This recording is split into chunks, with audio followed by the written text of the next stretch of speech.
Hello and welcome back to And the Runner-Up Is. I am your host, Kevin Jacobson. So excited to be back and talking about the current Oscar race. Now that I've talked about 92 years of Oscar history, let's add a 93rd. So I am very excited to have on three excellent people. You have heard her a number of times on this show, including the episode on Saving Private Ryan and the films of 1998. Raging Bull in the films of 1980, a few episodes of On Second Thought, senior editor at Gold Derby, truly the human embodiment of that meme I see on Twitter sometimes where it's the two kids in the classroom and one is like copying off another person's test. That is me looking at her Oscar predictions every year. Welcome back to the show, Joyce Ang.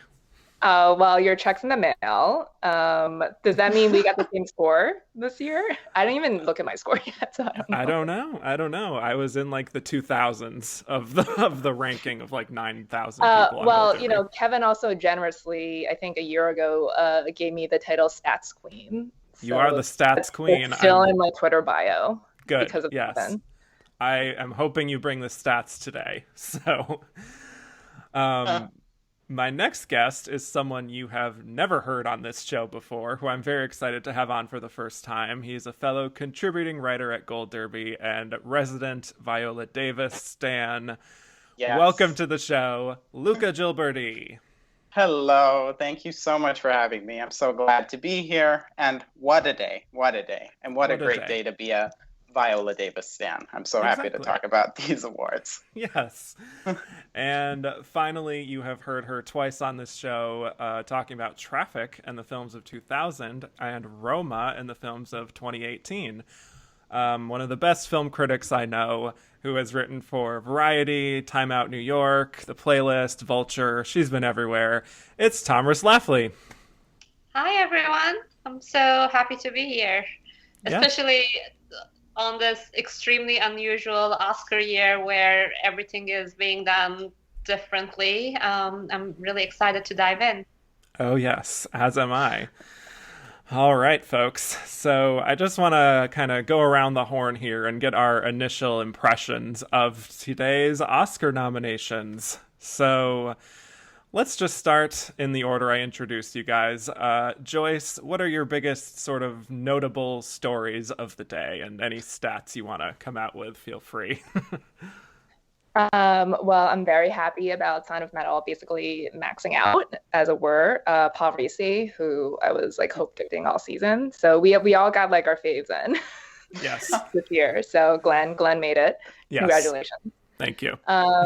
And yeah, the best picture lineup our last year with, between 5 and 8, this sliding scale, or 5 and 10 rather, and we got 8 this year. And I am not surprised about One Eye in Miami not being there, because Kevin and I actually talked about this last week. We can get into that later. I am slightly surprised about Ma Rainey, but once it missed screenplay, I was like, okay, this could be bad for like some other categories maybe. Mm-hmm. Very happy we got some historic nominations for Asian actors. Steven Yeun is the first Asian American to be nominated for Best Actor. This is the first time we've had 3 concurrent Asian actors nominated in one year. So especially after last year when we had Parasite winning and no individual actor nominated for that, or The Farewell. Right. And I don't know what else is there. I'll be honest, I haven't really like looked at everything completely because I've been really busy this morning and I'm on my 4th cup of coffee, but that's it for now. I'll stop talking. Very good. Well, maybe you'll sort of learn things as we go here. So, True. Luca, what are your thoughts? Well, I'm just very happy that Viola Davis got in and that she made history as the most nominated or single most nominated Black actress in Oscar history. I know the nomination was it seemed very locked, but there were some people over the weekend on Twitter who were starting to plant doubts in my head, and I was starting to get worried.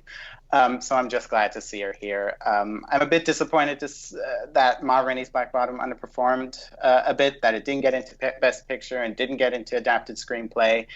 But I'm not that surprised, and I'm not that surprised that One Night in Miami didn't get in either. I'm sure we'll talk about the Best Picture lineup and the movies that missed in the Best Picture lineup a bit later.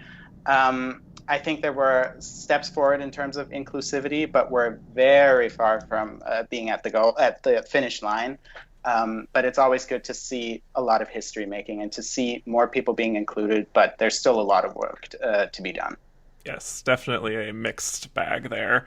Tomris, you tweeted today that you had several things to say and you wanted to have an Oscar podcast to talk about them. So here you go. Wow, I set myself up for failure. Now I have to find things to say. Well, I kind of want to start with a general note about how unusual a year this is. And, there were some people out there saying, oh, maybe the Oscars should be canceled, the award season should be canceled, etc. And that would have been extremely punishing for the movies that came out at a time when we really needed those movies.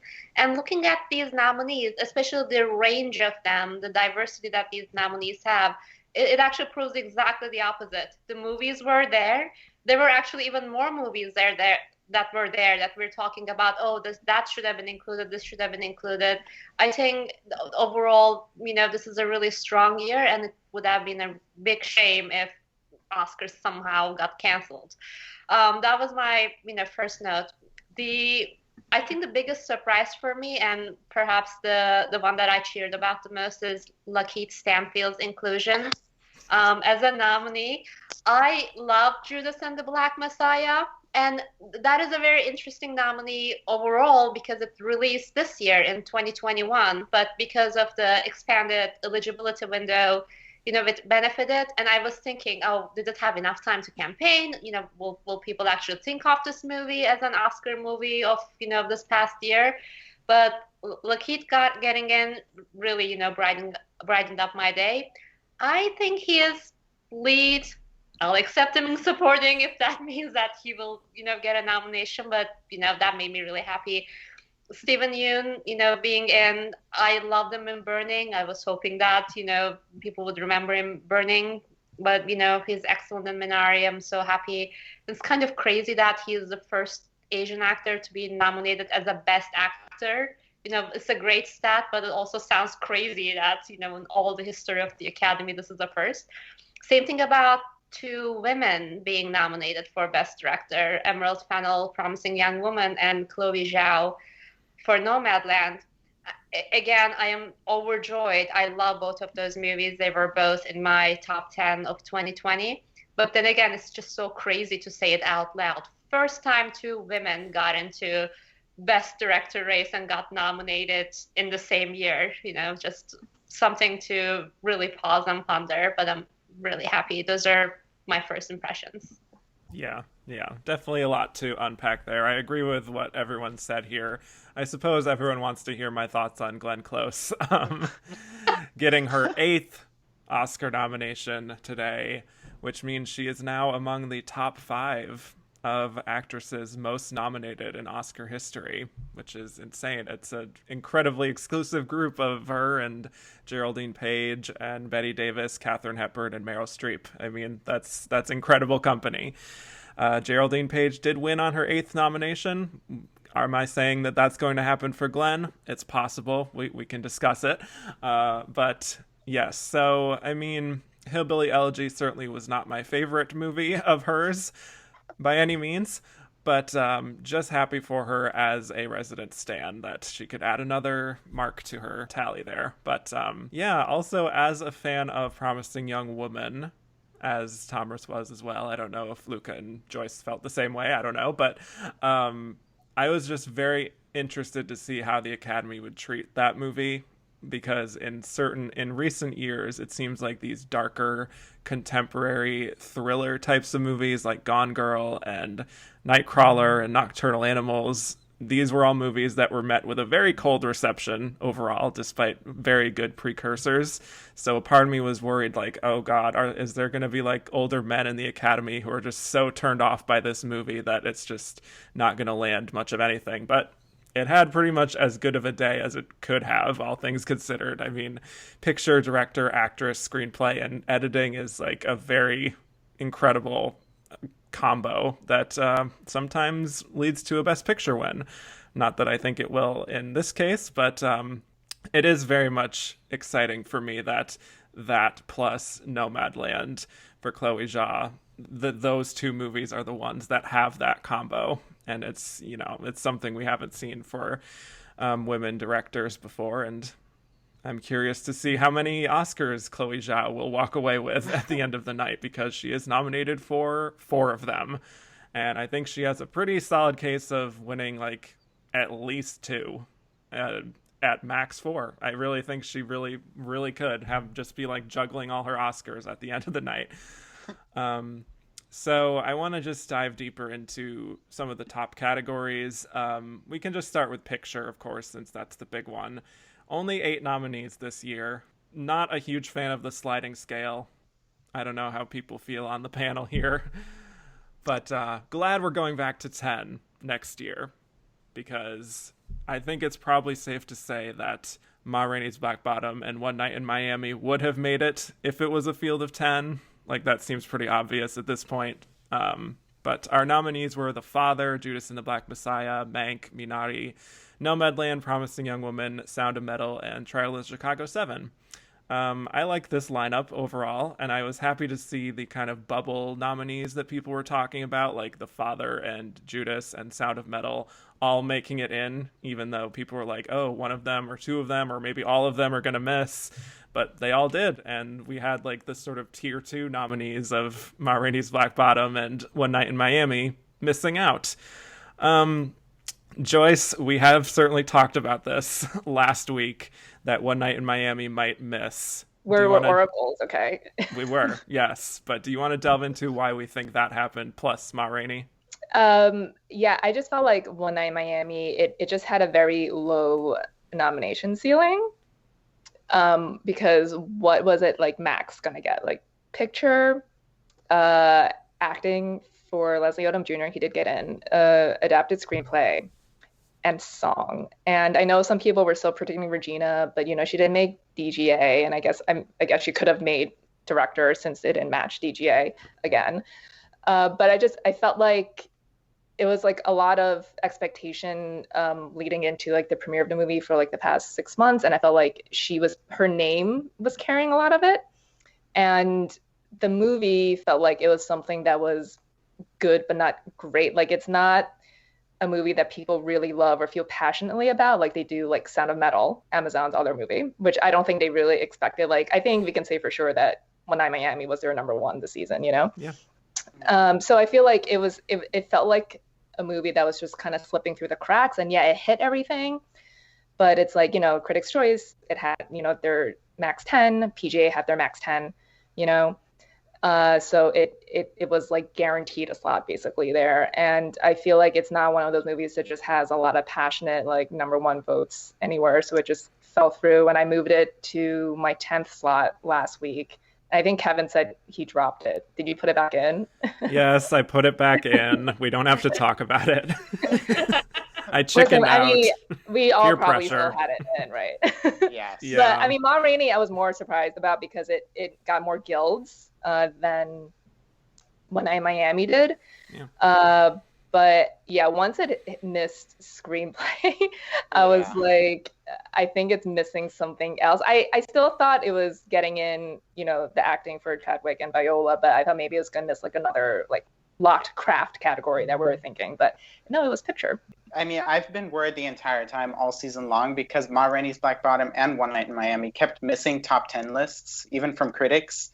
And I started noticing that pattern, and then both movies were losing steam throughout the last 2 months, and I really was starting to get worried. And as Joyce said, it's not that both movies don't have a lot of passion. I think there's more passion for the actors in it and for different parts of the movies, but not for the movie as a package. If you think about how many people could you sit down and have them watch this movie? I could not think of many people. I think it's a movie, both movies, they're very similar. They're based on plays. They're helmed by and starring Black people. We're just going to have to mention that. I think for a lot of people, both movies were probably a tough sit. And there are a lot of people who probably didn't watch the movies based on what they're based on or the types of movies they are. I do think it's a tiny bit concerning that both of them missed, but I just think if you look at this Best Picture lineup, you have a lot of passion picks, something like Minari and Sound of Metal and Nomadland, obviously, and Promising Young Woman. These are passion picks. And I just think Ma Rainey's Black Bottom and One Night in Miami lacked overall passion. Yeah, and even Judas is a passion pick. Like, it was yes. Yes. But I was pretty confident that it was making it, even though, it was missing a lot of guilds and stuff. I was like, I think it could still make it. And, it got like Ethan.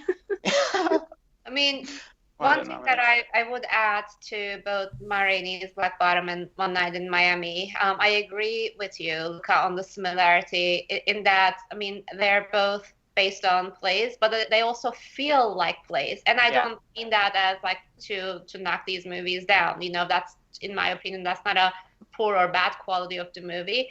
But I feel like maybe there is a bias or maybe there is a rejection of that kind of play-like quality in movies. And there is also, what you mentioned, how well that translates into a small screen. It's already like maybe a little less, quote unquote, cinematic. And then once you're watching on a small TV, that scale diminishes. And maybe that also contributed to its, admiration, but maybe not quite passion. Exactly. And I am actually there with those movies too. I like them. I admire them. They were not, in my list last year. But I think that's probably one of the things that contributed their lack. I was surprised. I think those two are probably the biggest. Do we want to call them snobs? Maybe the snobs. Omissions, yes. They were movies, as Amy Poehler coined. Yes. Omissions. What does surprise me, sorry, did I interrupt? Or No, I was agreeing with Joyce. The Amy Poehler quote was a great one. What does surprise me in hindsight is that Fences was able to get in. Then, of course, that's a different lineup, a different slate, and a different race. But maybe because August Wilson's name was actually more attached to that. I believe he did, because it was I believe he was still nominated for the screenplay. So, I think that respect for him might have carried Fences across the finish line, and maybe that was the problem here. I just think, again, with the sliding scale, we had 9 nominees when Fences was nominated. This year we have 8. So it's very difficult to compare anyway. But I really did think that Ma Rainey's Black Bottom was going to get much more than Fences did. And it got more nominations, but it still didn't make Best Picture. So that does surprise me in hindsight. Yeah, I mean, like, not that there's like room for just one of them, but I think if one of these two films hadn't existed or wasn't released this year, the other would have gotten in. Agreed. Completely. Yeah, I agree. Very good point. Yeah. It is interesting to me, though, with the play discussion, that The Father still does get in, because that is very much based on a play, and you can tell that it's based on a play. That is the movie I prefer between those 3 movies, because I do think it's just the level of acting is just kind of off the charts with both Anthony Hopkins and Olivia Colman, but also the way it plays with film editing. I'm so happy it got in for film editing in that regard. But and production design, I still believed in The Father. Pretty good. Good. Yes. Got it. But like, that is interesting to me that, this one movie that's based on a play does get in, but these others don't. Yeah, I think maybe it just goes back to, what Tomris was saying about like it being more cinematic. Like, I don't think when you watch The Father, whether or not you know that it was a play beforehand, you think that it is based on a play, just because of the way it plays with editing and like your mind, basically, with like Anthony Hopkins' perspective and the character shifts. Like, it's cut so well, and it just uses the space really well. Whereas with Ma Rainey and One Night in Miami, like, a lot of the movies are set in like one place. Not that there's anything wrong with that. And I think they did do what they could to kind of like max out and use the space and create depth and make it interesting. But I think like of those 3, The Father is the one that looks the least like a Pluvy. Fair enough. Yeah. Well, I mean, we also have Mank getting 10 nominations. It has by far the most of any film this year. It has four more than the second most, which is like a seven-way tie for a bunch of other movies. But the thing is, even if it does have that many nominations, I still sort of think it's like The Irishman, you know? Oh Yeah. It's getting all these yeah. tech nominations because it's kind of undeniable what, the level of craft on display, but again, I don't know if the passion is fully there. I mean, the most interesting aspect of Mank, which by the way, I know people are divided on, I personally loved it, but the most interesting aspect of it is not what it got nominated for, but what it missed. It's not in screenplay, and that is Yeah. kind of mind-blowing about a movie that's about the writing of a screenplay and Yeah. Citizen Kane, that is. But yes, it's definitely has the number, 10 nominations. But when you think about it, what nomination would you take away? I mean, it's undeniable. The costumes, sound design, just exceptional. It's a very crafty movie. Yeah. Well, how did you guys feel about Mank in general, just out of curiosity? I'll just start. I wasn't the biggest fan of it. I do love Fincher in general. Right. The craft on display is really incredible, especially the production design. I love Amanda Seyfried in it. I even like Gary Oldman, even though a lot of people don't seem to for some reason. But otherwise, I don't think it really has a lasting impression on me as much as some of the others. Like it's good for what it is, but it does feel a bit detached for me. Like I can't really embrace it as much as something like Minari, which I just want to give a warm hug to, sort of a thing. I mean, I completely agree. It's a movie that after I watch it, you respect it, you respect the craft, and you respect the performances, and you respect what Fincher was trying to do or what he did do. But as Kevin said, it didn't really leave an impression on me. It's something I will respect, but if I had a ballot in front of me, I don't know how often I would have nominated it. That's probably in the crafts categories and for the actors, but again, I would have had many more movies ahead of it. Yeah, ditto. It's probably not a movie I will watch again, but like again, like I respected it. Like I think it's well made in Yeah. like all aspects. But I don't know if it's like cold. I wouldn't say it's cold, like a lot of Fincher movies are, but like there's just something, I think like detached is a good word like Kevin used, that it's just kind of hard to embrace it. And I think unless like you're a real like Fincher stan or like a cinephile, like you don't really want to return to it. But I think it's a well-made movie, and I don't begrudge any of its 10 nominations because I do think like there was a chance that maybe it could have gotten fewer. Like I was like predicting some snubs for it, but it's basically maxed out without original screenplay. Yeah, didn't get film editing either, which was Right. another blow, I think. But Yeah, I wasn't predicting that, so that was like out of my mind. yeah, I wasn't either. Actually, that it was omitted in film editing. That a little bit surprised me. Well, yeah, it is a very much a showcase of editing going back and forth and back and Yeah. forth throughout the movie, but I don't know if people were Right. divisive about that. I don't know if it was polarizing. The editing omission that actually upset me most, not that it was predicted widely or anything, but I thought Judas and the Black Messiah had really exceptional, elegant editing that I was hoping that it would get in, but oh well. Yeah, I I- mean, all things considered, it did very well It on did very the well. day. Yeah. But now I'm being greedy. It did very well, but why didn't it do better? Yes. When Dominic think- Fishback, I think she was Right. close based Oh, on God. this She performance. must have Really, been. They were trying to nominate her in supporting actor, that's all. So Yes. Yeah, I think even though it did very well, I do think it being a late breaker, had it come out a bit earlier, I think maybe we would have seen it in other categories like editing. Yeah. But I think for the fact that it just came out very recently. Yeah, this is a good haul for it. Yeah, absolutely. And it did get that shocking nomination for Lakeith Stanfield in supporting. I mean, let's just wild. talk about it now, because I need your help. I need to understand how this happened. He is not... Okay, I just don't understand how Judas and the Black Messiah, the titular roles, are both in supporting. Who is the lead? In a two-hander, not an ensemble. Right. This is not a spotlight situation. Yeah. Somebody explain. I feel like there were people who, and like also like Lakeith was campaigned in lead. They could nominate them clearly wherever they want, but he was campaigned in lead. Yeah.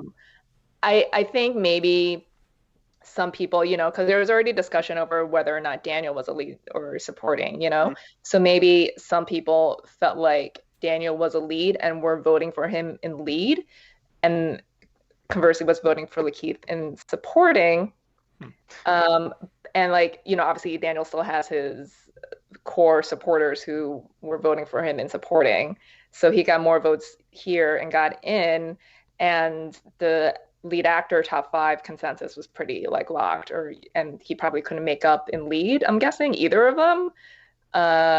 And then, we know there was like an open slot in supporting actor. Maybe you could argue maybe 2 open slots. And Lakeith got enough votes to get it. There's no lead actor in this movie, you guys. Apparently not. If this is the only way that both of those actors would have gotten in, obviously I'll take it, I said earlier, but it's pretty crazy to me. They're either both co-leads, or I would take Lakeith as lead. I mean, it's like wild category fraud. Like I don't really care about category fraud, because I'm like, do whatever you want for your purposes, but this is ridiculous because it's a two-hander. Yeah, especially like we've seen examples of this, like Kate Winslet, of course, for The Reader, who was campaign supporting, and Keisha Castle Hughes was campaign supporting. She got in lead. I can't recall a situation where we have a lead who is suddenly now in supporting. Right. I was so shocked after they read Paul Racy's name. I was like, but who's left? For a second, I thought it would be Mark Rylance for the trial of the Chicago 7, and then they came with the Lakeith Stanfield bombshell. I'm just glad that he's nominated. I he's great in the movie, and very good. It's not as flashy as Daniel, obviously, but I'm happy he got in, even though it's the wrong category. It is. The first thought I had is, I don't think it'll affect Daniel Kaluuya's chances, but the first thing I was, vote splitting, but I don't think it'll hurt his chances at all. I'm just glad that both are nominated. I feel like Lakeith Stanfield wasn't getting enough acclaim for this performance. It was all about Daniel Kaluuya, and I was very impressed by him. He has a lot to do in the movie, even though it's not a flashy role or performance. So, but that's why we love predicting the Oscars, because we get wild things like this. It's also funny because it had been 26 years since we got double nominations in supporting actor, and then 3 Billboards broke it, and now we've gone 3 and 4 years. It's true. We should be on the lookout for next year then.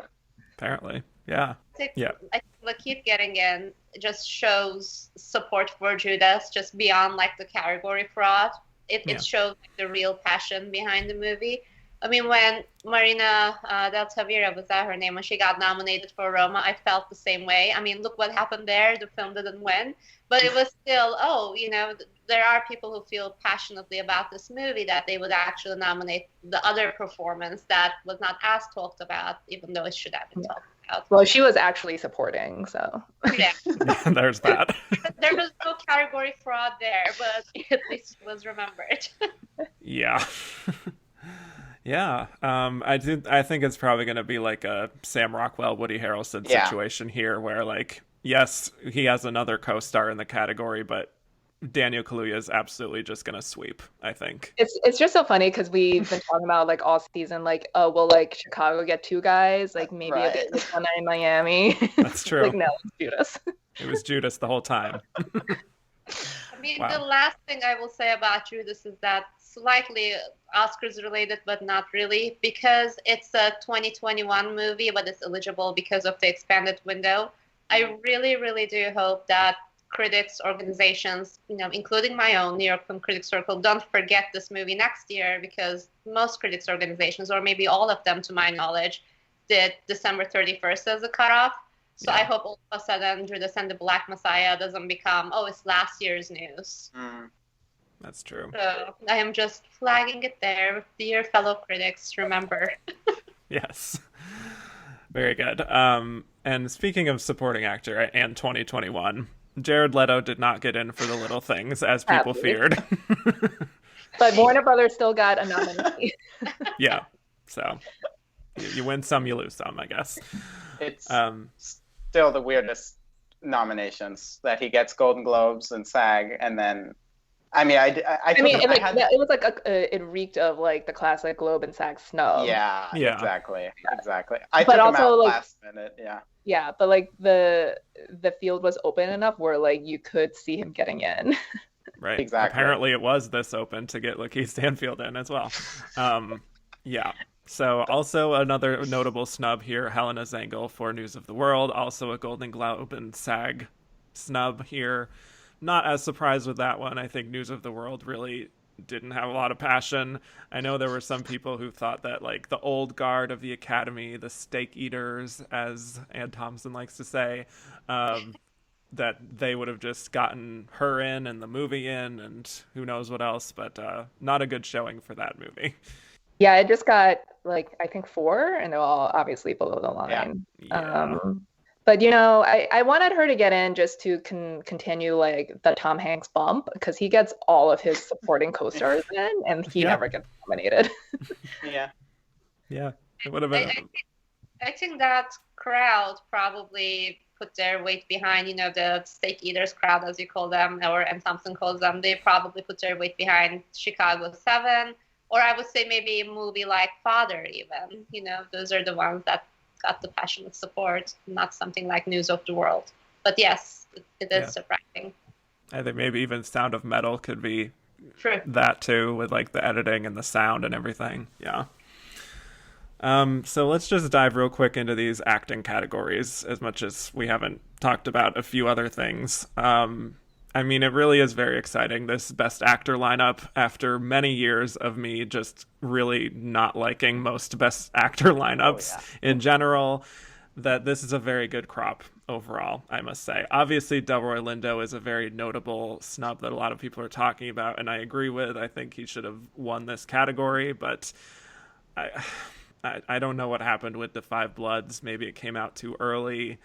Maybe it was too divisive. I know it had like polarizing audience scores, but that's a very egregious omission. Yeah, I think The Five Bloods really did suffer from the fact that it was a divisive movie, and the fact that it came out way too long ago. It feels like ages ago that it came out.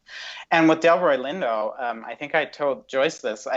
There were a lot of people who were speculating the fact that he's playing a Trump supporter in the movie in this climate. I'm not saying it necessarily affected his chances, but there's always the possibility that it might have turned off some voters, because I still cannot explain how the ensemble gets in at SAG, as does Chadwick Boseman, but then Delroy Lindo misses out in lead actor. It just doesn't make any sense to me. Maybe he was in 6th place because SAG and Oscar matched 5 for 5 this year for lead actor. So that's a possibility, but I just don't think enough people loved this movie. It was too divisive. That being said, its score nomination did surprise me. Yeah, that was, good for Terrence Blanchard. Yeah, I'm happy for him. Right. Yeah, right. Yeah. But I think you're onto something about the nature of his role, about, which is, ridiculous that that would actually be the reason that people wouldn't vote for him. I'm trying to remember, was it May when The Five Bloods came out? It came out June 12th.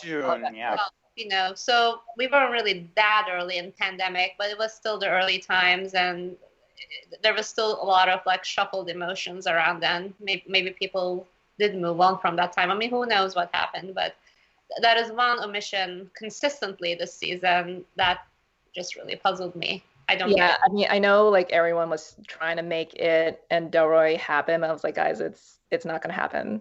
it's fetch. Amanda Seyfried wasn't fetch, but this is fetch. Very good. I think it's just, this is one of those cases where there's like a disconnect between like critics and like film Twitter who love the movie and the industry, which did not, clearly. And it's like the reverse Green Book, like they loved it and like critics and film Twitter hated it. So I don't even know if they like hated The Five Bloods. I think they're just indifferent to it. And I agree, it's probably divisive. And it came out early, and Netflix had a ton of stuff this year. We could talk about Netflix later. Yeah. They had a lot of stuff. He kept missing. And like I've talked with like Luca and Kevin about this like separately, but like, what if like they had, because they made the decision early to campaign Delroy in lead. Like what if like he had gone supporting? I mean, like Jude, like Keith got in supporting. So what if he had campaigned and supporting from the start? I mean, it's more ensemble than Judas and the Black Messiah. That's for sure. Completely. Yeah, that would have been just incredible to see this supporting lineup, and then suddenly Delroy Lindo shows up instead of Lakeith Stanfield. That would have been like, yay. I mean, we're happy either way, but I do feel bad for him because like his co-stars were getting nominations, like Chadwick, obviously, Clark Peters at BAFTA. Yeah, very strange disconnect there. I'm sure Spike Lee would love being called the reverse Green Book. But moving on, I mean, I think even if Ma Rainey's Black Bottom is the only movie in the Best Actor lineup that does not have a picture nomination as well, I do think Chadwick Boseman still has it probably in the bag, right? I don't think that affects anything. Yeah. He'll be the first Best Actor winner since Jeff Bridges, whose movie wasn't nominated for a picture. Stats Queen. There you go. So it's happened in the preferential era. So right. So that is new. Yeah, but I think Anthony Hopkins, considering the father's performance here, is a very plausible runner-up, but probably a distant one. And I think like him and like Riz is probably like flip point like 2-3. Gary, it's an Afterglow nomination. Yeah.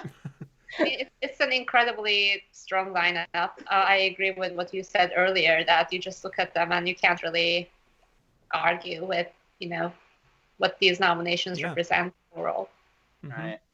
I'm just glad I stuck with these 5 of my predictions, because I was too. so close to moving one of them out because of how the Mauritanian performed at BAFTA. For a second, I was considering putting Tahar Rahim in here, and I'm very happy I didn't. A lot of people were trying to make that happen. Yeah. The Mauritanian always felt like a very European thing to me. Yeah, exactly. Like kind of like Nocturnal Animals, even though that got Michael Shannon in. But like, I didn't expect it to do really well here. Like I thought Max could get like Jodie Foster into supporting actress, because that's just completely crazy field. And I know people are just trying to like not make Gary happen because they wanted their face in. Yeah. But he's been the scapegoat here of like, oh, Gary got in, but like Delroy Lindo didn't, Tahar Rahim didn't, yada, yada, yada. Mads Mikkelsen, I think, maybe could have made a play considering Thomas Vinterberg is in director. Mm-hmm. Yeah. Tough field. But, I mean, actress, I think a lot of people had predicted this lineup with Viola Davis, Andra Day, Vanessa Kirby, Frances McDormand, Carey Mulligan. I think a lot of people were also trying to predict like a surprise, like Sophia Loren, or like Yeti Han would have been great here. Just robbed all season. Agreed. Maybe some category confusion with Yeti Han, but I don't know. I still don't know exactly who's winning Best Actress. I think SAG might clarify things, but I guess I have Carey Mulligan as the probable front runner right now, but Andra Day is in the wings, I think. Yeah, it's so difficult. I think anyone can still win it, but after watching the movie, Andra Day takes off so many boxes. The movie around her isn't necessarily good, but she's good in the movie. She's very good. She's playing Billie Holiday. They love it when people play real life people. And it's a very showy performance, obviously. And her Globe win definitely gave her a lot of momentum. But her problem is that there is such a big break between the Golden Globes and the Oscars. And if, I don't know, Carey Mulligan wins SAG, that might be a problem for her. Or if, we only have Frances McDormand and Vanessa Kirby nominated at SAG and BAFTA. If one of them wins both, then it'll be very difficult for her. But it's a very interesting race. I think anything could happen, honestly. The point is an interesting one, that we still have like 10 years until the Oscars. Almost feels it's the end of April. So this second phase 2, is going to be incredibly interesting to witness. I am leaning towards, I think Andra Day is probably going to pull off a win here. I don't know why I feel that, but right now that's what I'm thinking. But my second is also Carey Mulligan. I love Promising Young Woman. Either way, no complaints with either winner, but that's what I'm at right now. Yeah, I think it'll be fun if all the precursors go to someone different, and then we don't know what will happen. Yeah, I have Carey right now, but I also moved her there before the BAFTA snub. But I'll probably keep her there. I mean, I can see her winning SAG. I think that's, as much as they love Viola at SAG, I think Carey's film and role and performance is also very appealing to SAG as well. So I could see her winning there. And then, I mean, who knows at BAFTA? Maybe it's neither Frances McDormand nor Vanessa Kirby. And then that'll be great for Carey Mulligan and Andra Day and Viola Davis. Yeah. It's true. It's definitely possible that neither one of Vanessa Kirby or Frances McDormand wins there. I see a lot of people just defaulting to them immediately, but I would not be surprised if neither won, because that lineup is amazing. Agreed. Alfre Woodard in Clemency. Let's give her finally the recognition she deserves. Yes, right. A year later, right? Yeah, so that's going to be a tough one. Luca, I know we've been feeling like Viola could win, but I'm not feeling it. And after the Ma Rainey Best Picture omission here...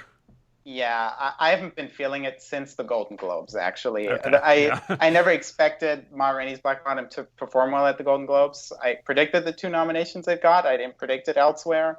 I've always had this feeling that it was starting to lose steam. I didn't really want to accept it, but I did realize it.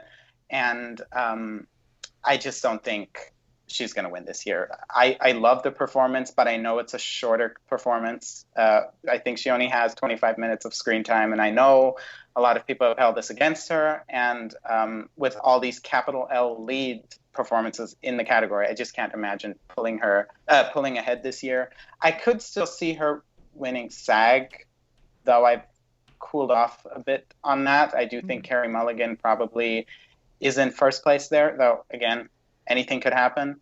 I'm just glad she's nominated. I'm just glad she made history. I think the fact that the most nominated Black actress in Oscar history only has 4 nominations is a very... And she's the first one to come back in Best Actress. Right, exactly. And it's also just the second time that 2 Black actresses are nominated in this category. And I love the parallels, because it was obviously Diana Ross and Cicely Tyson in 1973, I believe. And Diana Ross was playing Billie Holiday, and now we have Andra Day playing her.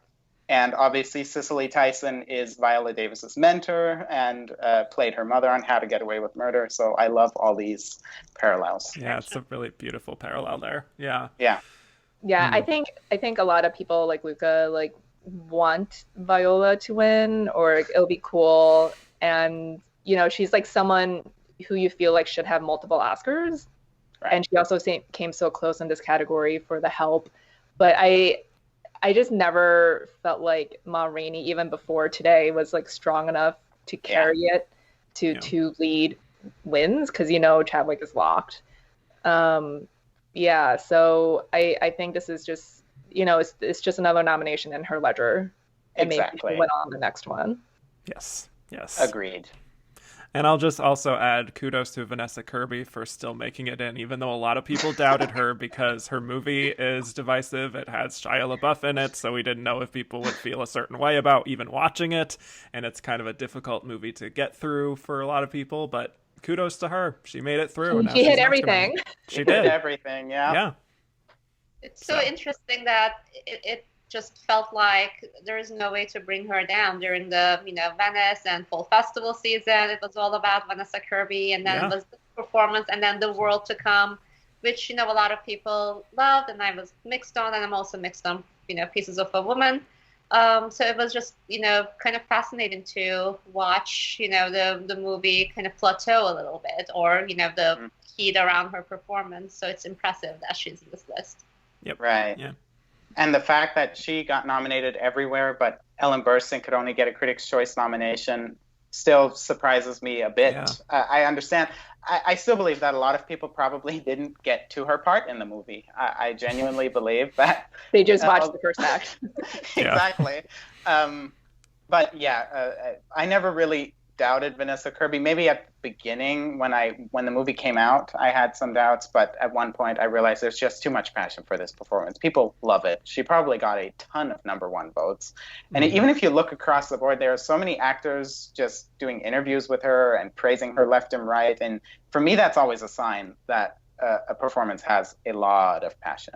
I'd be curious to see if she does win SAG or BAFTA, because I wouldn't count it out completely. I think BAFTA is very possible for her. Yeah, absolutely. Yeah, and I think the other thing that helped her, even though a lot of people were starting to doubt her because she's a sole nominee, is that there was no consensus about like who to replace her with. Yeah, exactly. Yeah. Sorry to Amy Adams, who did not replicate her SAG success. Still predicting Amy Adams, so yeah, but she always tries. She does. I always try. She has the woman in the window. Exactly. Technically true. We'll see where that goes. We got our iconic gifts thanks to her in Hillbilly, so we're thankful for that. That's certainly true. Well, moving on, we talked a lot about the supporting actor lineup already. I do just want to double down on the fact that I love that Paul Raci is nominated here. That is Joyce's real stan of the moment right now. So I predicted him everywhere, even though I knew like it would be tough for him at the Globes and SAG. But I was like, I don't care. You predicted him at the Golden Globes? Oh dear. Well, he got in where it counts. Yeah, because that's really something I thought was kind of a hope diction. That, like, again, film Twitter, film critics were trying to make that nomination happen. I didn't know if it would translate to the industry, but they clearly love Sound of Metal. They watched it. They loved it. It has 6 nominations, and if you watch it and love it, then it's hard to deny Paul Raci, I think. Exactly. Yeah, so. I always use like my friends and like their family members as like a barometer. Like that's how I knew Parasite was winning last year, because I had like friends of friends who like don't follow pop culture like asking me when they could see Parasite. Wow. So I was like, it just like cracked the zeitgeist, like people were interested. And like I had like friends who loved Sound of Metal, and like their parents loved Sound of Metal. Meanwhile, one of my friends' mom loathed One Night in Miami, and that was when I was also like, maybe some people her age might also hate it. But I didn't know anyone who hated Sound of Metal. There you go. Exactly.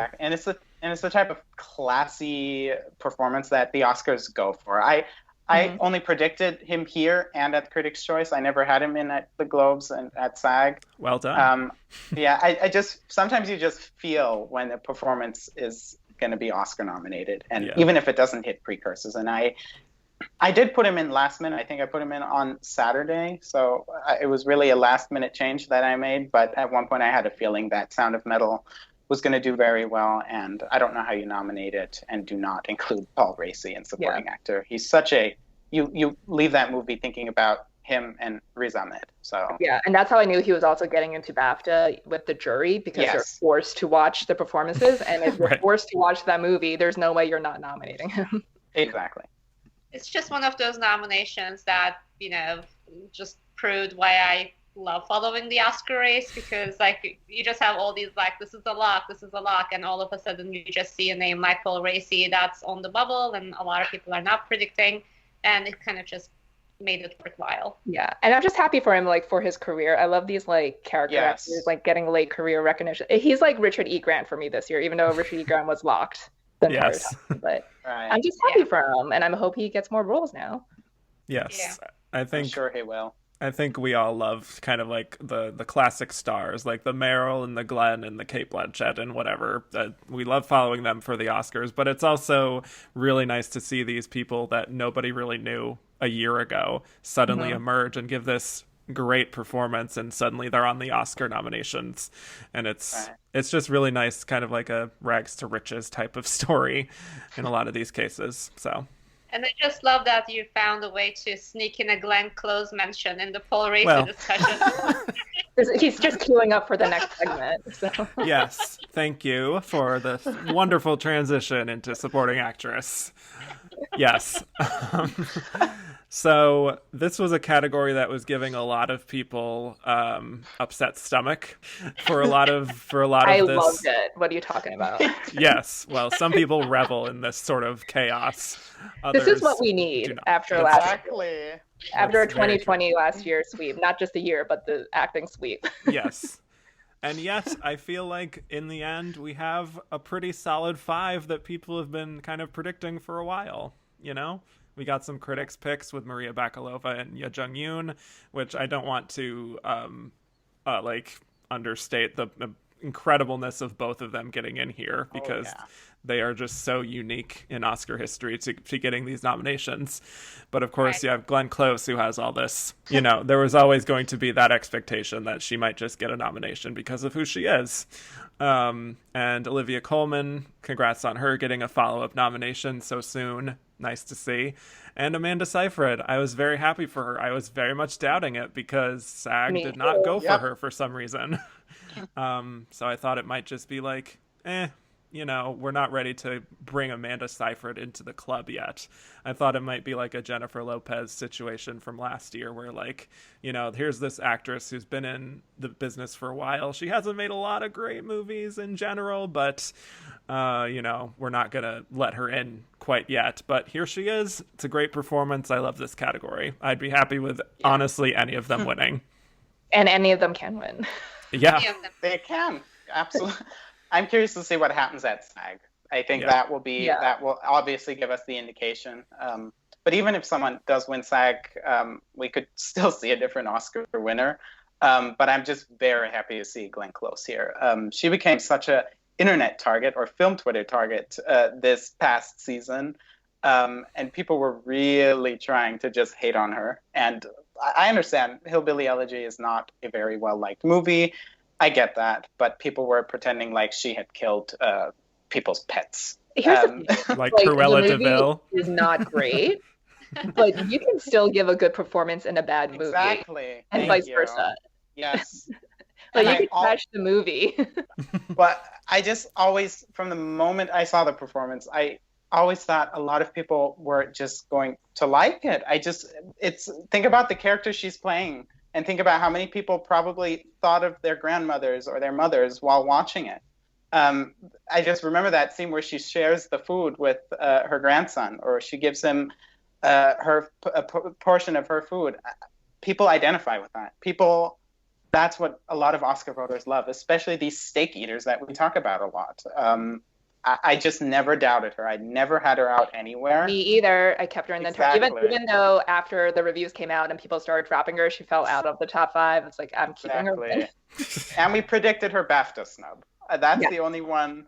But everywhere else, I never lost faith in her getting nominated because critics, again, they matter sometimes. They don't always matter. Metacritic scores matter sometimes. They don't always matter. And that's the case here. Hillbilly Elegy didn't do well overall, obviously, but as Joyce said, you can give a good performance in a bad movie, and then you can still get nominated. I mean, I don't really have, as big a beef with this performance as, some other critics have, but I do have to say it does kind of suck that she is Glenn Close, and she gave some of my favorite performances ever. I'm thinking about several movies of her that I love. It will be really strange that, and I believe that she will win an Oscar with this, that this will be where her Oscar will be coming from. I know this is not unique in Academy history. There's always this several nominations, and then when the actor finally wins the Oscar, it's not necessarily for, the best movie that she's nominated for. Yeah. But it is a little strange that this is what her Oscar will be. I really do believe that she's going to win. Probably the happiest I would be here if Maria Bakalova pulls off a win. She might, as you guys said, any one of these actresses could pull off something like that, but hers is the most unique blend of, both performance and this crazy comedy that she just proves that she's capable of. I think she's a genius performer. That would be a really cool win. But I think it'll be Glenn Close. Yeah, I still think she's in it. I sort of think Olivia Colman and Amanda Seyfried are a little bit lower chances than the other three at the moment. Yeah. Agreed. But yeah, I mean, Glenn Close gives the most traditional winning supporting actress performance here. So and she can win SAG. She could very well win SAG. Yeah. Actors love her. Yeah. And Maria Bakalova and Ye Jung-yoon aren't very familiar to a lot of voters still, even though they've seen this one performance, but I don't know if that's enough. And you got to remember at SAG is that you have SAG-AFTRA at large voting, and if you're well-known, it helps you immediately or automatically. You have to think about your local weatherman in, I don't know, Connecticut is voting on these. Is voting on these awards. Yes. Exactly. That's kind of a horrifying thought, but yeah. I'm not going to get into why, but go ahead. Yeah, but you have to consider that all these people are voting as well. And so and again, Amy Adams still got nominated there. So there's more Passion for Hillbilly Elegy at SAG than there might be at the Oscars. But I do think it's a three-way race. I do think Maria Bakalova and Ye Jung-yoon can definitely win. Minari too. I mean, got 3 nominations, and those nominations are huge. They don't embrace Asian actors that often, so I would not underestimate that at all. And I wouldn't be surprised to see any one of them win. Just watch it be Olivia Colman. She's never won SAG, and then she just out of nowhere. She always shocks us anyway. Definitely helpful for my PTSD. So I do think Maria Bakalova could win SAG. I think that is a populist kind of performance that would do well with local weathermen, perhaps.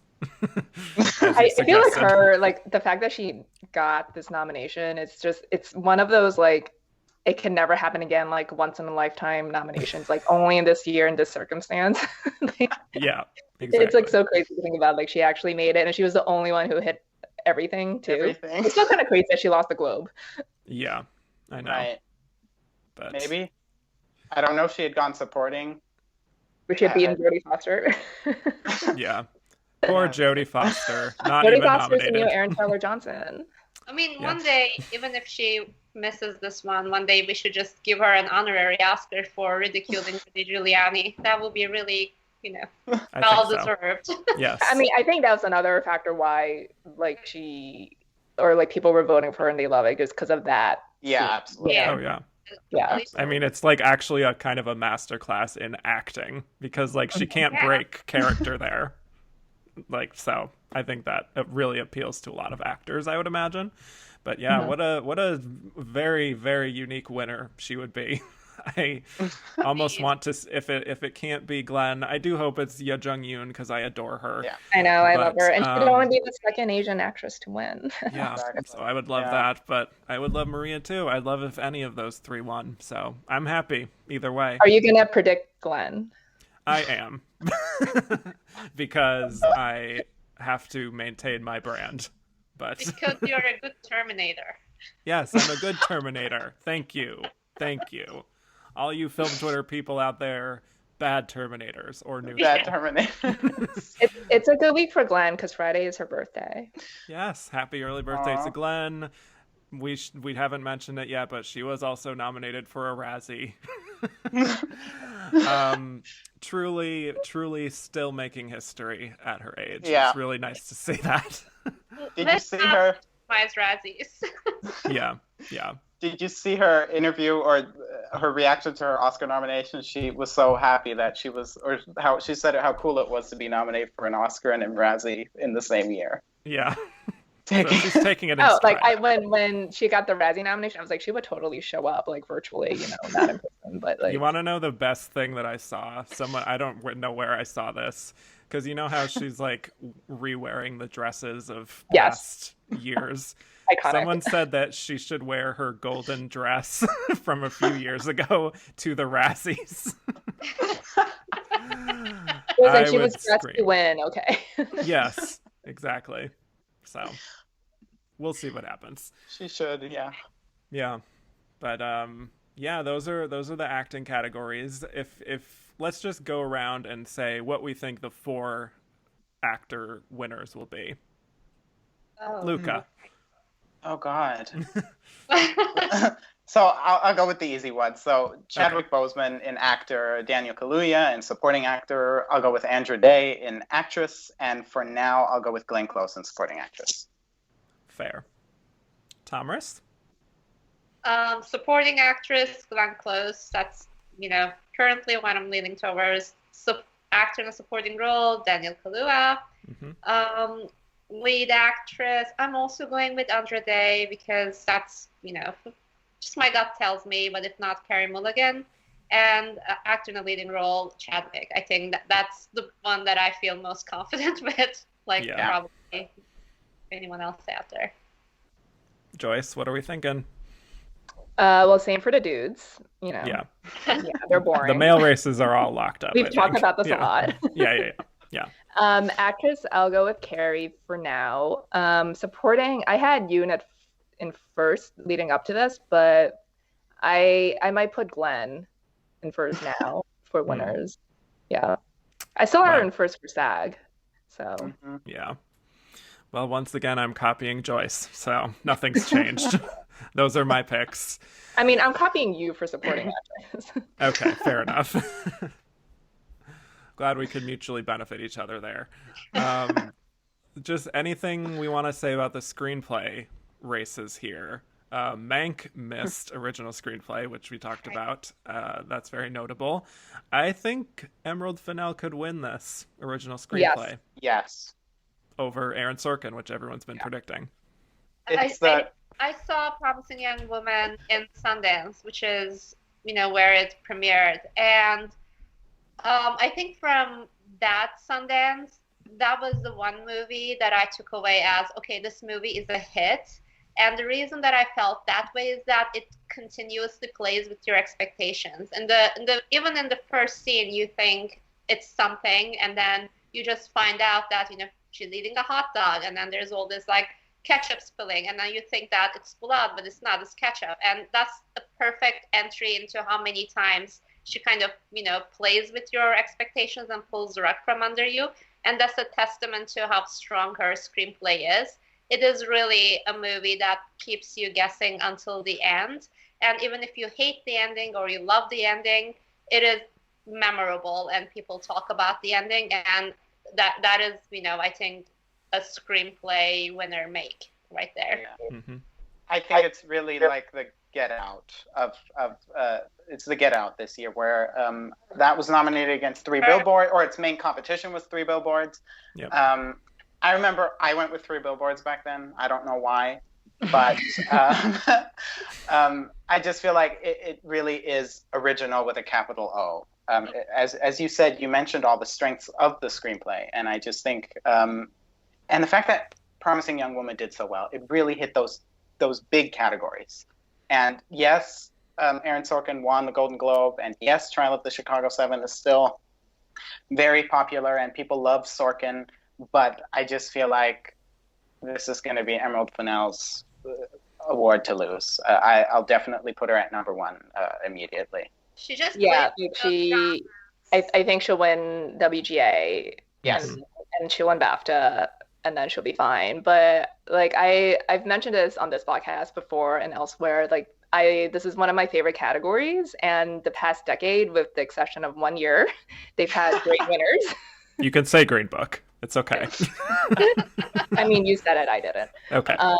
So I don't know who in the Academy knows this, but the 2010s, the last decade, was the first one with no female writing winners since the 60s in either category. Yeah. So I think it'll be cool to kick off like this new decade because it's the films of 2020 and the first 2 months of 2021 with Emerald, and yeah, it's the most original. Like they tend to in a past decade like award either like the really well written scripts, like Spotlight and like Manchester, or like really original ones, like Get Out.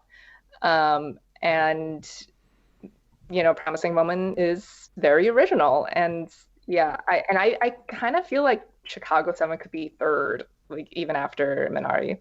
Wow. Very interesting. It's possible. Yeah. Yeah. I sort of think Trial might walk away with nothing. That's kind of possible. Not willing to go there yet, but I'm flirting with that idea. I agree. Promising is a very classic type of screenplay winner, and it would be very exciting for her to win that, especially it's been since 2005 or 6, or actually I think it was Diablo Cody for Juno was the last one in original, which is 13 years is just a long time. But yeah, I think this is kind of like, even if Carrie doesn't win actress and they give it to Andra Day, I mean, this is like a very obvious place to reward Promising Young Woman. Yeah, she's not winning director. Right. So I think that would be very cool, especially again on her first movie. It's kind of astonishing to have this kind of a performance on your first movie, just like Jordan Peele. So yeah. And then it's also, screenplay award sometimes goes to the movie that, is also, one of the favorites in Best Picture, but it's just like one classy way of not sending it empty-handed. Right, exactly. Yep, yeah. I could see it. Yeah, that's pretty much that on that. But adapted screenplay, I do think, has just cleared the way for Chloe Zhao to win for Nomadland. Any disagreement there?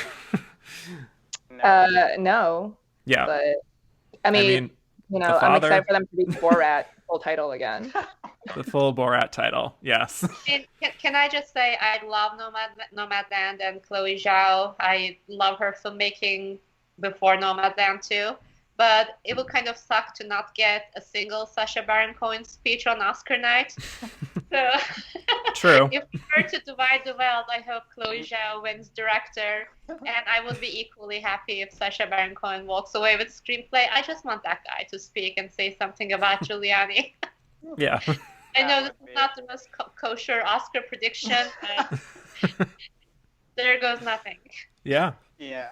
I think Chloe Zhao is just going to sweep this category, which in hindsight, I didn't think that was going to happen before the season began. I thought something like One Night in Miami could end up winning here, but she really is just coming for all those wins. And hopefully that puts an end to everyone saying that Nomadland has no story or that there's no writing in Nomadland, which I know has been, I don't know if it's an unpopular opinion, but there are a lot of people who have been saying that, and I never understood that at all. I feel blessed that I haven't seen this hot take out there because it's really they think it has no plot. Yeah, exactly. Yeah. Exactly. No plot. Which and these people, I don't even want to know who they are. It's better if you don't. It's okay. Yeah.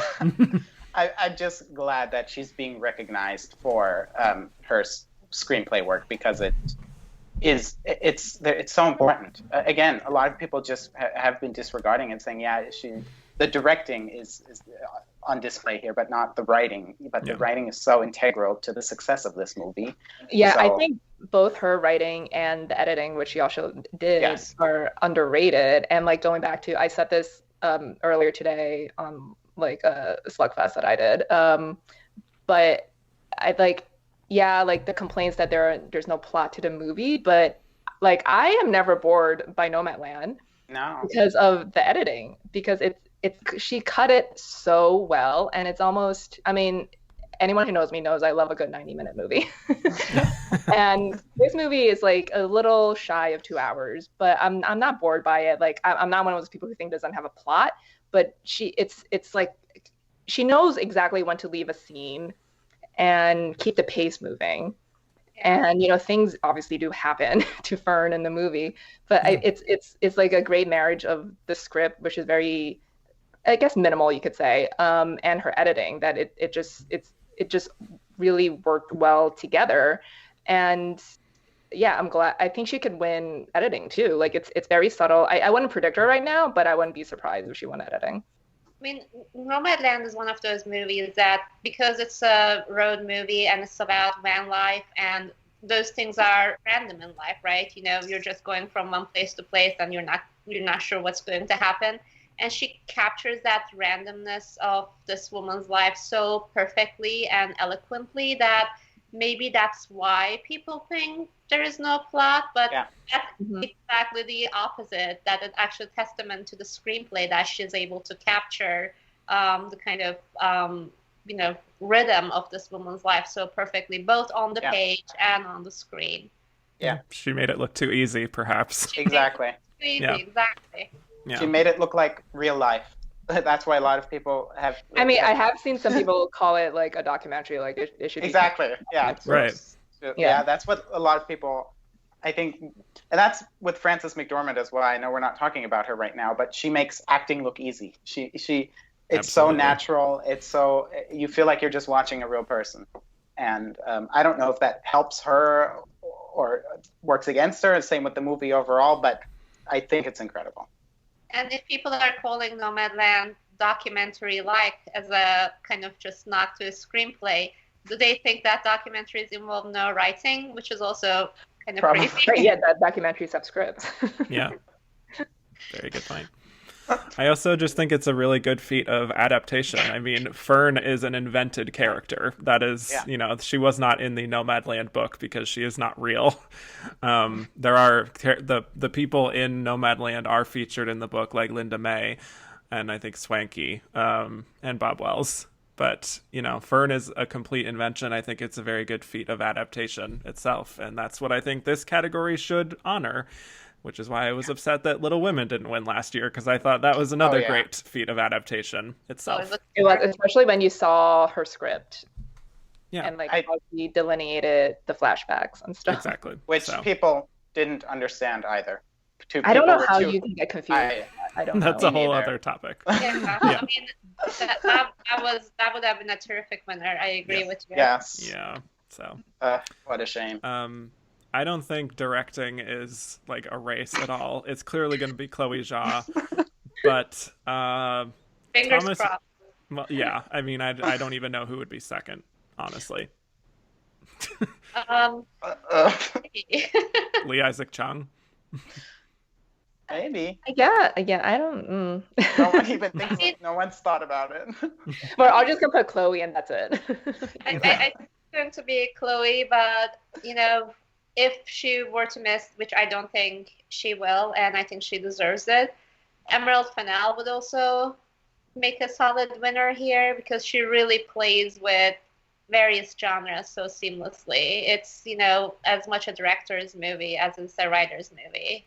Promising young woman. Yep.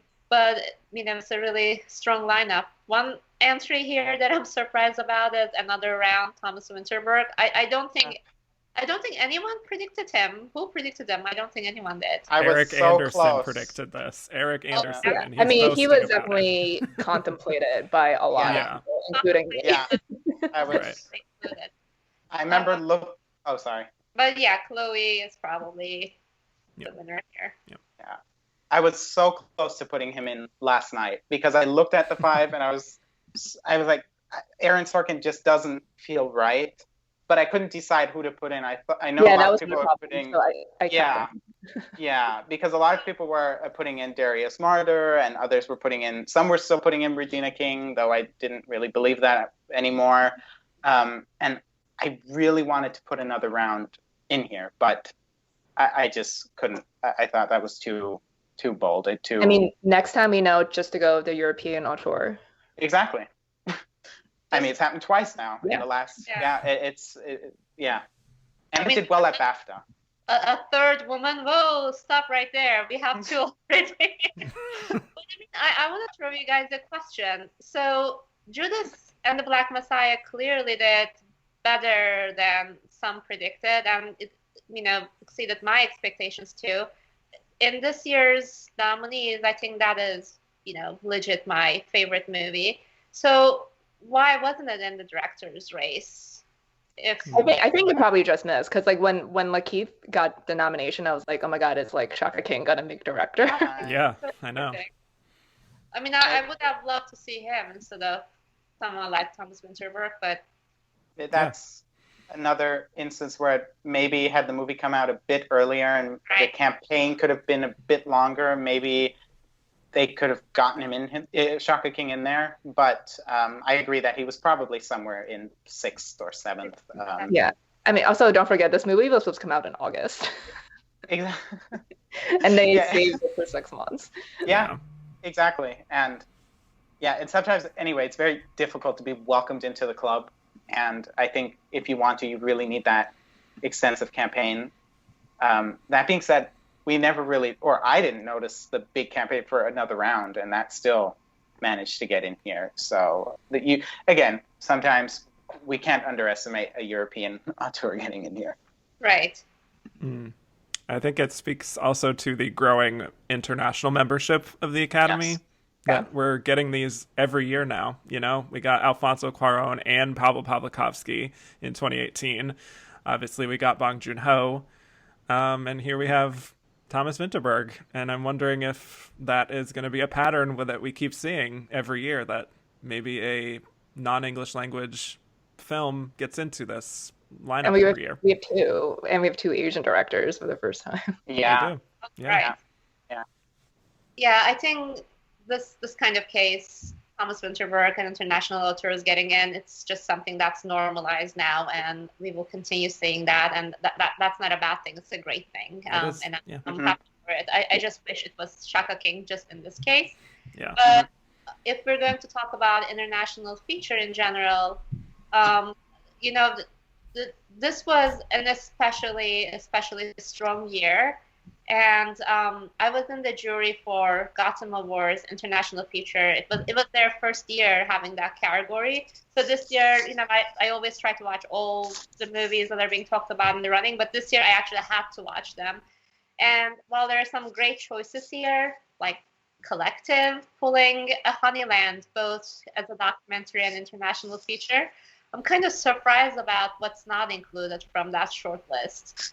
It's probably not the best 5 out of that short list. I don't know if you guys agree. Yeah, I mean, Better Days and The Man Who Sold His Skin are 2 movies that I don't know a lot of people were predicting. Yeah, me either. So definitely surprises there. Was very surprised to not see Dear Comrades, for example. I know there was a lot of buzz for that one. I'm No Longer Here, I think, could have gotten in. Perfect. Yeah.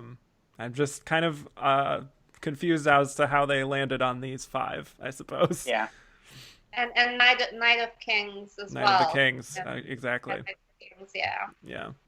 I mean, I was talking to a friend about this on Twitter earlier today, Another Round being the kind of international film breakout this year, even though, it's not necessarily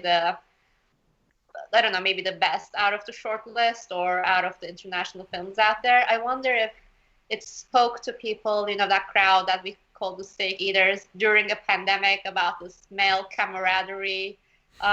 It probably struck a chord. I'm sure. With people watching it during those times, right? And hard to stay indifferent to that movie, especially when we're all stuck at home, friendless.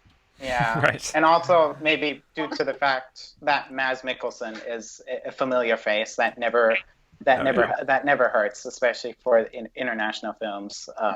Just in terms of recognition, in terms of visibility. Right. If they see his face, maybe they are more likely to pop in that DVD or watch that screener. Yep. I think that definitely helps. Yeah. Let's just talk about real quick these other specialty categories with animated feature. Obviously, Soul is winning this. We all know this. But I do still hope Wolfwalkers can maybe pull off an upset. I doubt it's happening, but hope so. yeah. I hope. Yeah. I mean, like last year, they just defaulted to Toy Story 4. Exactly. So that's probably going to be what happens here. Yeah. I think you need another year where it's something like Spider-Verse to be able to defeat like the Disney Pixar. Disney Pixar industrial complex. Yes. And Soul got nominations outside of animated feature, which is always a sign of strength. And it's winning sport. Exactly. So yeah, I don't see any way that it doesn't win the Oscar. It would be pretty shocking. And I like Soul. I think Pixar has been a hit or miss with me lately. You know, I love most of their films sort of like more than a decade ago, but in the recent years. And Soul was sort of returned to what they do so well. But a winner like Wolf Walkers is probably, you know, the better choice here. I hope it wins, but I agree it's probably going to be Soul. I love Cartoon Saloon. I hope they get there one day. Yeah. I hope so. But the Croods, sorry, we don't care. It's all about Shaun the Sheep movie. Farmageddon. We could not deny the Farmageddon, I suppose. But documentary feature is another one that a lot of people struggled with. I think it was awful. Kudos to anyone who predicted these 5, because it couldn't be me. Where we had Collective, Crip Camp, The Mole Agent, My Octopus Teacher, and Time. So a lot of high-profile snubs like Dick Johnson is Dead and Welcome to Chechnya. Welcome to Chechnya. Yeah, and All In, The Fight for Democracy, Boys State. I mean, yeah, they snubbed quite a few bigger movies. So I have an interesting thought here. My Octopus Teacher is the one movie that I haven't seen here. You know, all the rest I have seen and I love, but, you know, like Welcome to Chechnya, Dick Johnson, you know, those movies, their omissions really surprised me. But what surprised me and upset me even more that my parents have seen My Octopus Teacher and I haven't. And my parents are not, you know, like people who follow the Oscars or, you know, movies. They usually get their news from me. And I was like, what the hell? I'm getting my news from them because Mom was texting me a couple of months ago. There is this documentary, and she phrased it as, you know, as people who don't watch documentaries often do. It's not really a doc. It's so much more than a doc. It's called My Octopus Teacher. You should see it. And I'm like, I'll get to it when I get to it, Mom. Thank you. And I'm seeing that it's nominated. And I'm hearing on Twitter that that's the experience from a lot of people. That's when you know you have to pick it. Yeah, people that's have the rule. Discovered this movie before the people in the bubble. And now I'm thinking it's actually a really interesting case study for streaming, democratizing access to these movies, where we go to festivals and see Dick Johnsons and Gundas and things like that, and then all of a sudden your parents see a movie that you haven't. I'm still there. I'm still upset about this, okay?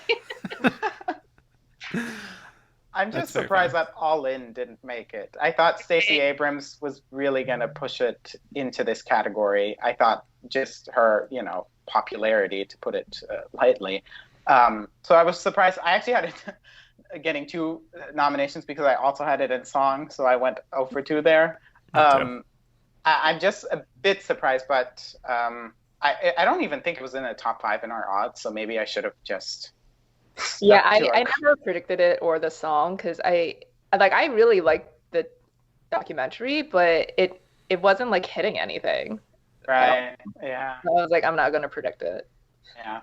So... Yeah. Can I just say I was very happy to see The Mole Agent in here because I really, really love that one. It had my heart. It really did. By the end, I was fully emotional watching that movie. I will say that about Crip Camp, you know, from my perspective. That was actually a top 10 movie for me in 2020. And again, it's a movie I watched for the first time in Sundance. And I realize it's the Obama's involvement, you know, in the background is also high-profile visibility, but it really does open your eyes to a part of the, you know, equality movement, civil rights movement that's not necessarily talked about. And I think it's extremely important that, you know, it's something that we should celebrate. It's in the lineup of 5. That's probably the one that I'm happiest about that it got in, because I think that was also in the bubble, like a 6, 7 kind of nominee. Mm-hmm. I mean, there were like you could. This is kind of like supporting actress, where you could need like any combination of films, and I'll be like, yeah, that's the five. Yeah, And pretty also like much. they're like they tend to snub a lot of like mainstream or like Yeah. front runner type of films. Like we've seen that a lot the past couple years. So like I was thinking, I still predicted Time, but I was like, I could see Time being snubbed. Like that's the front Yeah. runner. I could see Crip Camp being snubbed because that was a lot of people's favorites too. Like I feel like they're very perceptive of what people like and what they perceive as front runners. Yeah. But they both did it. And there's Yeah, sometimes, everybody else is voting for that, so let me just put something yeah. else. And then nobody else votes and then for whoops. that. Yeah.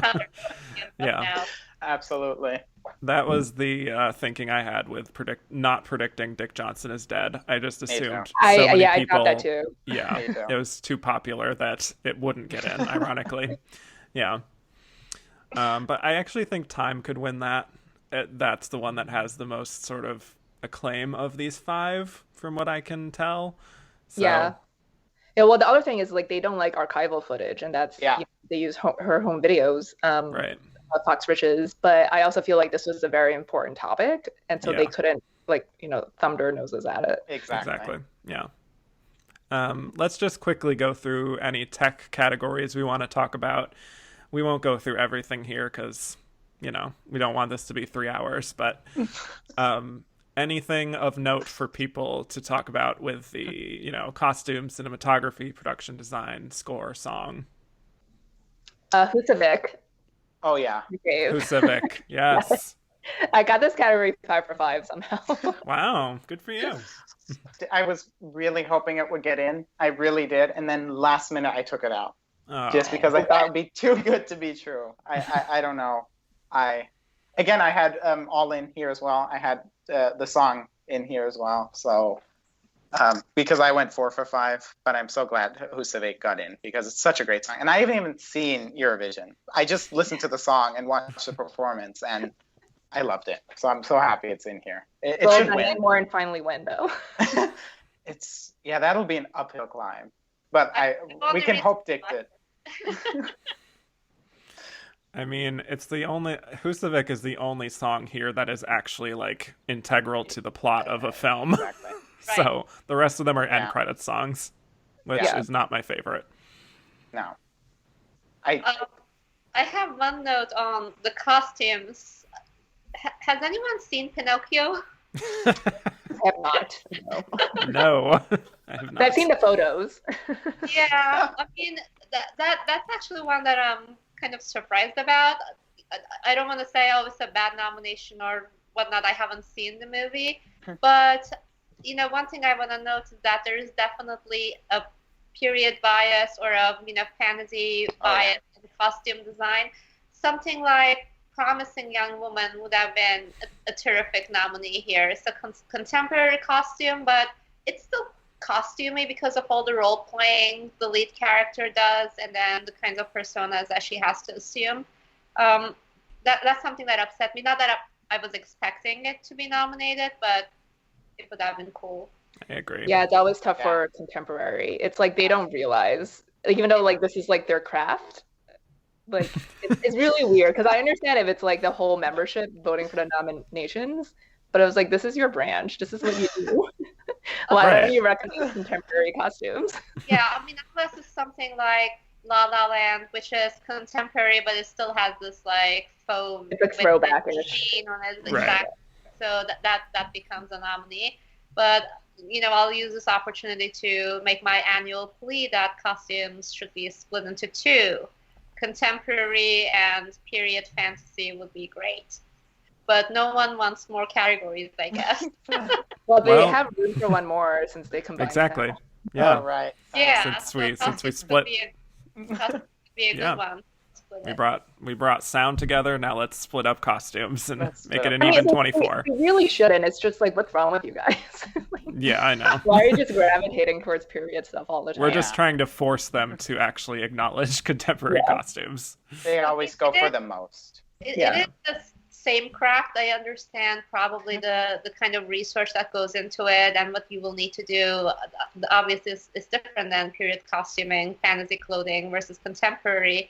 But in a lot of ways, selling believable contemporary wardrobe for a character in the time that we're all living in is a lot harder in a way because you have frame of reference around you all the time. And they always go for the most of everything. They do that in the makeup categories. They do it in most or in many tech categories. If you think about the makeup category as well, they obviously went for the most makeup in some cases. We know, and that's not to discredit Hillbilly Elegy and Ma Rainey's Black Bottom. They do terrific work in that, especially if you listen to for Ma Rainey's Black Bottom what they did with Viola's makeup and what everything means. It's very fascinating. But something like Promising Young Woman, too, if you looked at what they did with the makeup, it's also very fascinating. It's just that, as we've said, they really don't nominate contemporary things in these categories, and it is just such a shame. I don't know when that breakthrough will finally come.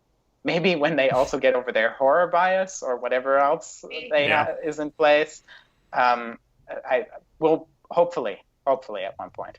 I mean, I hope he doesn't get upset with me overhearing this, but I wish you were all here to hear my husband's chuckle when Hillbilly Elegy got read for makeup and hairstyling.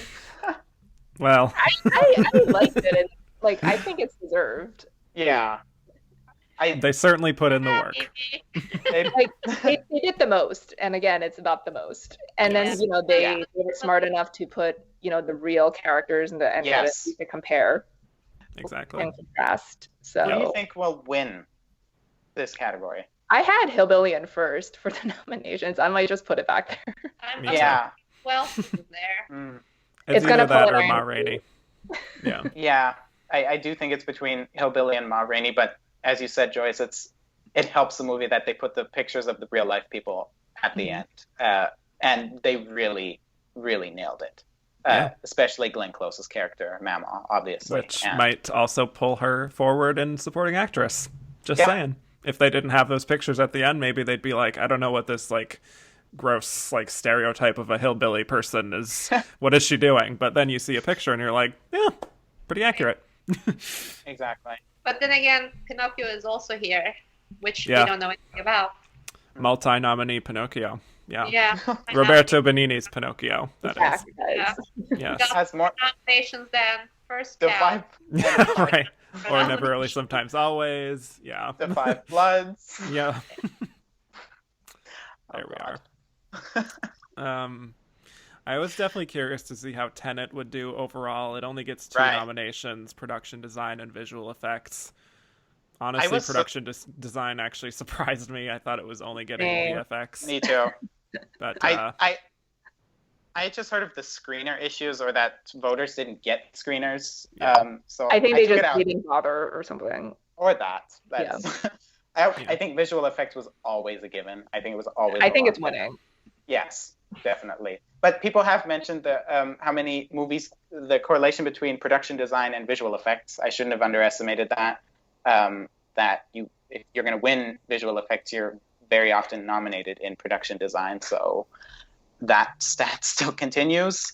But yeah, I only had it in visual effects, and now I feel dumb for taking out that production design. But I mean, it could have gone a lot more. I mean, I know people were putting it in score for Ludwig Göransson, so it would have made sense, but people just don't care about this movie. I've heard, when you hear the only thing I've ever heard about this movie is that people watch it and are confused and don't know what the hell they watch. Yeah. And then the sound is not good. And they can't understand what's happening literally because the sound mixing is bad. and also, we're talking about Tenet, right? Because you got broken a little bit. I had connection issues. And Jeffrey Kurland's costumes as well, that people were talking about the sweating. But again, nobody's going to nominate a movie because it has nice suits, but it did have nice suits. Yeah. Unless it's The Irishman. But that's period. I know. Fair enough. You got me there. She didn't get nominated this year, Sidney Powell. She was. I know. I was going all in on the Glorias. Me too. Yeah. They had a lot of makeup and costumes. Yes. Yeah. I had Ammon. Oh, sorry. Go ahead, that ends the streak of Julie Taymor movies getting at least one nomination. Yes. I actually had the Glorias and Ammonite in costume design. Oh, I had that too, because I was Yeah, because Michael O'Connor is a past winner. Because I dropped Yes. News of the World after it started like. Oh yeah. Even though Mark Bridges got in last year for Joker, but it was also Joker. Yeah. Right. So yeah, I put in those two. Yeah. And neither got in. Ammonite, a true This Had Oscar buzz title, if there was one this year. Man, they really tried it. Kate Winslet was out there. She, but she's a huge fan of Glenn. Yes. Exactly. So she can vote for her. There you go. The only other thing I wanted to note is I do think Sound of Metal could win 2 Oscars. I think it could win film editing and sound. Kind of like Ford v Ferrari last year. That's what I'm predicting for Sound of Metal. I mean, I think sound is its. Of course. It's right in the title. Yeah, I know. Like, how can you ignore it? Yes. But yeah, no, I think it could take editing too. I think, like, I mean, all of the editing and all those nominees are great. So yeah, I know people were kind of like iffy on The Father, but I was like that editing makes that movie, and I felt like the Brits will pull it through, and it did. I am kind of sad because I wanted to make room for Minotti, but I also knew that wasn't the type of editing that they like. Also, similarly, not the type of cinematography that they like either. So I didn't put it in for either of those. I still think Trial could win. I still think Trial could win editing because it has, again, the most editing. Sound of Metal, all the other nominees have a lot of editing as well, but Trial is such a traditional winner in this category. But you're right, Sound of Metal might actually pull it off in the end. It's such a strong category. My God. Yeah.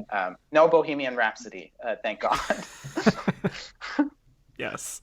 If Mank can't win sound, I do wonder if it's going to win anything at all, because that's one of its strongest elements, I feel like. And I also love Sound of Metal's sound design. It will be a terrific winner.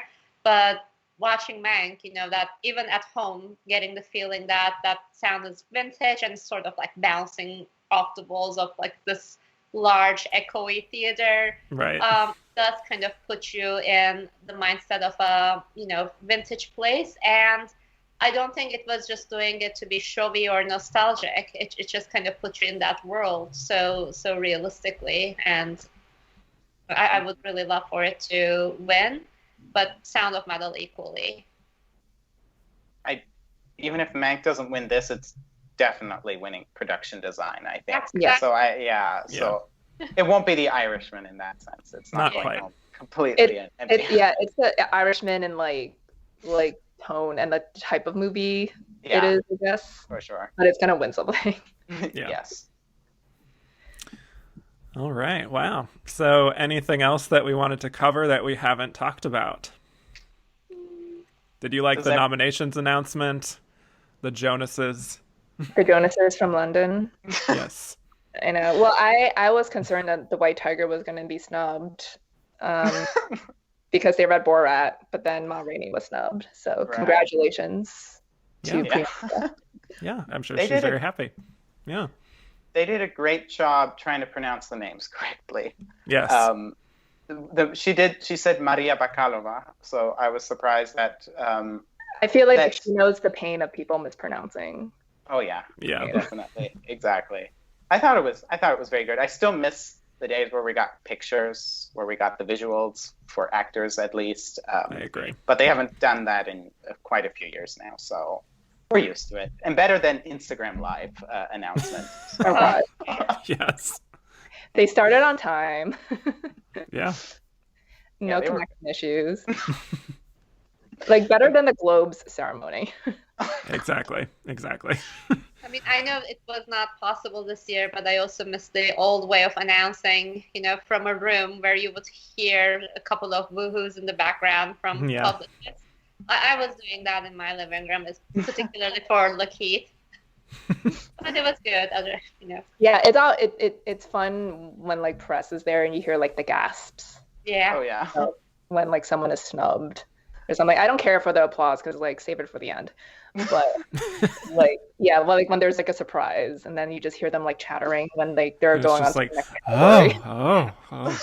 Yes, actually it's very fun. kind of get an inside look to the energy of how people are processing the nominations. I kind of missed that, which I know is not possible this year, but I hope that they go back to it. Yeah, I'm just curious to see how they. Oh, sorry, Kevin. I don't know why they changed it. Right. Yeah. They changed it. It was like, was it 4 years ago? That's when they did like the computerized like Siri voice. Right? Oh yes. Yeah. I remember the constant like la la la. Yeah, because that was when like Amy was Amy Adams. Yes. Right. I'm just curious to see how they do the actual ceremony. I hope they learn, because the fact that the Golden Globes were so catastrophic after the Emmys did it quite well is still very embarrassing. And then Critics' Choice managed to be even worse. So I hope they get it under control. And because it's the Oscars, it's still a prestigious ceremony and a prestigious award. They need to come up with a good way to do this virtually. It's possible. The Emmys showed us that it's possible. Well, they're going to do it in 2 places. So right. Like, I think they'll be good. And I think they'll, like, the Grammys, did great last night. And they did partially outdoors. So I think they'll probably like emulate that in some way. Yeah. Yeah. I think so. Yeah. I'm hopeful they have that they enough time to figure it out. Yeah, exactly. I trust Steven Soderbergh, okay? Me too, yes. True. Right, I forgot about that. Yes. Yes. It will be fast moving and he will make it look easy. Those are the 2 things that he can rely on. Exactly. Love to see it. Perfect. Yeah, so I think that's pretty much that. Excited to see how the race shifts from here, and we get SAG and BAFTA, see how that shifts anything. But yeah, very much looking forward to this year's Oscars, seeing how the hell they're going to try to wrangle everyone and just, see what happens. But thank you so much, Tomris, Luca, Joyce, for joining me today. It was such a pleasure. I always love talking to all of you, so this was a real treat. So thank you all. Thank you. Thank you. Yes. So tell the people where they could find more from you anywhere on the internet, Joyce. I don't think they want to do that, but okay. Well, if they so choose, give them the choice. I'm on Twitter at JoyceAng61. Yes. Follow the Stats Queen. Luca. You can also find me on Twitter at LucaLeonardo99. I think that's my handle. I think so. And Tomris. Also on Twitter, you can follow me at Tomris Laffly, and I write in various places like RogerEbert.com and Variety. Look forward to hearing from you. Yes. And of course, you can find me on Twitter at Kevin_Jacobson. The show is at Oscar Runner Up. Rate, review, and subscribe if you haven't already. And feel free to look back on 92 years of Oscar history with me. I have a whole bunch of episodes you can listen to if you haven't already. So, with that, thank you all again, and I will bid you all adieu.